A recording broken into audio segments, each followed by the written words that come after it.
El 2017 nos va dejando y en Paraguay temas sociopolíticos polarizaron las noticias que se convirtieron en las de mayor impacto. Sergio Valdés preparó un informe especial con los 13 hechos que quedarán para la historia. Las firmas falsificadas. Durante su gestión el presidente Cartes tuvo vaivenes sobre su postura reeleccionaria y su grupo político en la ANR que no se quedaba atrás. Fabricaron firmas donde supuestamente se pedía al Congreso que se trate la enmienda para que la Constitución habilite al líder de Honor Colorado. Tanta fue la farsa que aparecieron firmas falsificadas, entre ellas el de personas que ya estaban muertas. La Fiscalía inició una investigación que jamás prosperó. ¿Querían matar al presidente? Aparecía un personaje que se convertiría en el más odiado por la oposición, Luis Canillas.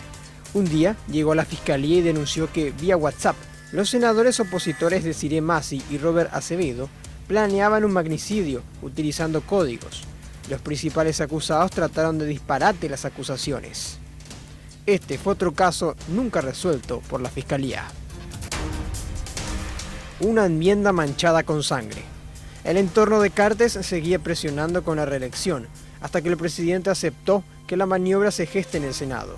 En una sesión histórica y señalada de ilegal, el cartismo con el apoyo del llanismo y el Frente Guazú violaron reglamentos internos y a tambor batiente modificaron la mayoría y aprobaron la enmienda. En las afueras del Parlamento, líderes contrarios a esta intención como Efraín Alegre y Marito Abdo llamaban a movilizaciones para defender la Constitución. Esto derivó a que las plazas se llenen de los anti-reelección y en otro momento impactante, vándalos atropellen el poder legislativo y le prendan fuego a la planta baja y primer piso del Senado. Pero lo más grave estaba por venir. El hasta hoy inentendible ingreso de la policía a la sede del PLRA terminó con la muerte del dirigente Rodrigo Quintana en otro marzo paraguayo. Hasta hoy, el único procesado es el policía Gustavo Florentín, tras la fuerte presión internacional desde Washington y el Vaticano para que la paz civil vuelva al país. Cartes esperó que pase la Semana Santa y finalmente desistió de su objetivo. El EPP se fortalece. En medio de estas noticias insólitas y graves, una buena. El secuestrado Franz Vive era liberado, pero este año fue el de mayor cantidad de secuestrados, 5 en total de la zona norte. El EPP, que sigue sin ser frenado por las fuerzas de tarea conjunta, continúa marcando la agenda del gobierno y angustiando a la población. Campesinos presionaron en Asunción. A mediados de año, unos 20.000 campesinos fueron el dolor de cabeza de conductores de Asunción, porque marcharon bloqueando calles muy transitadas en hora pico. 40 días y 40 noches, labriegos vivieron en carpas de la Plaza de Armas. Entre sesiones y sesiones desde el Senado, aprobaron una ley de condonación impagable de más de 34 millones de dólares que finalmente Cartes vetó. El robo del siglo. El grupo Primer Comando Capital tomó Ciudad del Este durante toda una madrugada y explosionaron la bóveda de la empresa Prosegur. En principio, se creyó que robaron 50 millones de dólares, pero finalmente no pasó de 12 millones. La policía paraguaya se vio altamente rebasada ante el armamento de los atacantes durante el robo del siglo. Una novela sin fin. En una jugada que apuntan como responsable al cartismo, se cambió de gobernador del Guairá tantas veces que bien podrían romper un récord Guinness. El electo Rodolfo Friedman y el concejal Oscar Chávez se disputaron el sillón durante meses, con fallos a favor y en contra. Diversos incidentes y tomas se produjeron, pero al final el cartista se quedó en el puesto, mientras el disidente Friedman también tiene su oficina en la sede guaireña. Basta de feminicidios. Diversas organizaciones se unieron bajo el lema Ni una menos. Es que casi 50 feminicidios indignan y preocupan a la sociedad paraguaya. En multitudinarias marchas pidieron conciencia y justicia para las asesinadas. Las agresiones intrafamiliares también van en aumento. Descubren a los sucios de la justicia.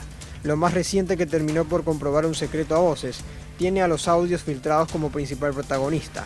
Se logró detectar como un simple secretario, Raúl Fernández Littman, maniobraba investigaciones a favor o en contra de fiscales y jueces. Estos audios le costaron la cabeza a 2 senadores de la República, ex miembros del jurado de enjuiciamiento de magistrados, un hecho que quedará en la historia tras la pérdida de la investidura de Óscar González de Daer, pero aún la historia no tiene un final. Paraguayos procesados en Estados Unidos. El expresidente de la Conmebol, Juan Ángel Naput, fue declarado culpable por la Corte norteamericana en el caso FIFA-Gate por fraude financiero y asociación criminal. También el ex titular de la Confederación Sudamericana, Nicolás Leos, es investigado y su juicio está en proceso. Nos quedamos otra vez sin mundial. En un partido donde estuvimos a punto de estar en zona de repechaje para Rusia 2018, un gol de Venezuela destruyó las esperanzas de todo un país de clasificar al mundial. Las eliminatorias fueron difíciles y por momentos todos pensamos que no íbamos a llegar. Pero bueno, el año que viene veremos la gran fiesta por TV. Lo bello del deporte. A nivel de espectáculo futbolero, marketing y administración, Cerro Porteño se llevó toda la atención con su moderna y majestuosa nueva olla, que fue escenario del título para el Ciclón a costillas de Olimpia, que se quedó segundo. La tenista Vero Cepede no se quedó atrás, haciendo un Roland Garros sensacional llegando a octavos. Una luz de esperanza. En medio de tanta desesperanza, inseguridad, políticos ambiciosos y justicia podrida, la pequeña Jennifer León vive con un corazón que llegó sobre la hora como el regalo de Navidad que tanto pidió. Una ambulancia trasladó el corazón para la niña que estaba conectada a un corazón artificial. Jennifer es un claro ejemplo de que podemos soñar con un 2018 con menos problemas, más solidario y con un Paraguay mejor para todos. ¡Salud!